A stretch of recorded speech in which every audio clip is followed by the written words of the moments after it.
الإخوة اللي بيدخلوا يعلقوا عندي الألفاظ الخادشة: أنت امرأة ولا تستعملي الألفاظ الخادشة للحياء. هل حيائك انخدش لما بشتم ظالم ومؤيديه ومعاونيه، ولم ينخدش حيائك وانت بتشوف امبارح فيديوهات منتشرة في كل مكان على امرأة بالغة عاقلة راشدة بتبوس ولد من بقه باللسان؟ هل حضرتك لم ينخدش حيائك وحياء أطفالك؟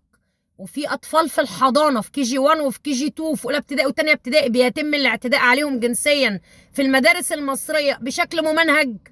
هل حضرتك يا مدام يلي ضايقك ان انا بشتم السيسي ومؤيديه ومعاونيه ومن على شاكلته من يقوم بظلم الشعب المصري اللي هو شعبي، هل ضايقك شتمتي لهم وما ضايقكيش ابدا التعليم المتدمر؟ ما جرحش احاسيسك جوزك المكسوره عينه وهو مش عارف يجيب لك كلوت، مش عارف يجيب لك برا، مش عارف يجوز بنتك، مش عارف يجيب لك مش عارف زياره تروحي بيها لاهلك؟ هل يا اختي ما خدش حقائق يا حبيبتي خالص؟ ابسوليوتلي النساء اللي بتغتصب في سجون السيسي؟ هل يا اختي ما جرحش مشاعرك المرهفه انتي والنطع اللي متجوزاه والعيال اللي مخلفاهم خايفه على مشاعرهم واحاسيسهم؟ المخدرات المترطرطه في الشوارع اللي بتتباع ليل ونهار.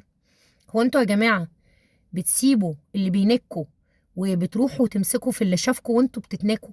ما ابعدوا عني يا جماعه. انا قلت لكم قبل كده انا ست قلت الادب، لساني طويل، حبش الحال المال وما حبش اشوف حد ابن وسخه بيعمل حاجه غلط واسيبه في حاله، لا بفضل وراه لغايه ما اطلع دين امه وافضحه.